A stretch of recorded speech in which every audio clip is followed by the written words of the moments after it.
করে ওয়ালা নাকুলকা শুকরের এখানে এসে কবর আল্লাহর নিয়ামত ব্যবহার করে শুকর আদায় করা।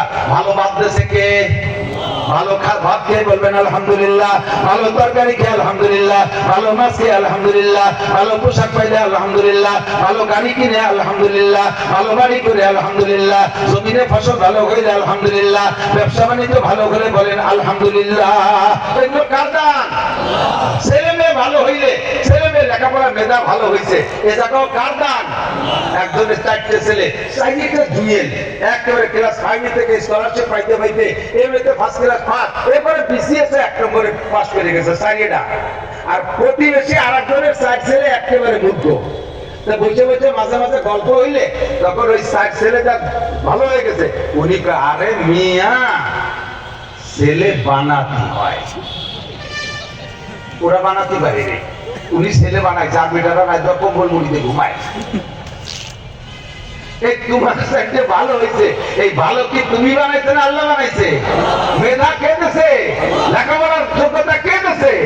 কখনো এই জায়গা আপনি এভাবে বলবেন না এটা বানাইতে হয়, ওটা করতে হয়। দালান বানাইছি আমি, ঘর বাড়ি আমি বানাইছি, এই কোটি কোটি টাকার মালিক আমি হয়েছি, ব্যবসা বাণিজ্য সব দেশে কে? এই জায়গা যদি আল্লাহর শুকর সামনে সাথে না রাখেন তাহলে এর নামই হলো কবর। এর নাম কি? কবর। আল্লাহ ইউসিক বিবাদ কি বলা হয়? আল্লাহ পাক রব্বুল আলামিন বলেন লা ইন শাকারতুম লাযিদান্নাকুম ওয়া লা ইন কাফারতুম ইন্না আযাবি লাশাদীদ। নিয়ামতের শুকর আদায় করো, আমি আরো নিয়ামত বাড়িয়ে দেব। আর যদি না শুকর করো তাহলে আমি নিয়ামত ছিনিয়ে নিয়ে যাব, কেড়ে নিয়ে যাব।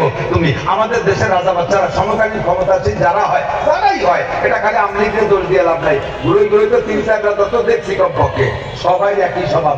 দেশে যখন ধান ভালো ফলে তিনি ধান খুব ভালো বলছে। এবার সরকার বাহাদুর কি করে জানেন? এবার আমরা বাম্পার ফলন দিয়েছি। ধান ফলছে খেতে, কোনটা বলে বাম্পার ফলন দিয়েছে। জ্বরে আর শিলির মাইরে সাপ করে গেছে, সেই সময় ঠেকাও। বাম্পার ফলন মানে বাম্পার যে ফলাইছে, তোমার টাইম পাইতে শক্তি বেশি, ধান খেয়াও।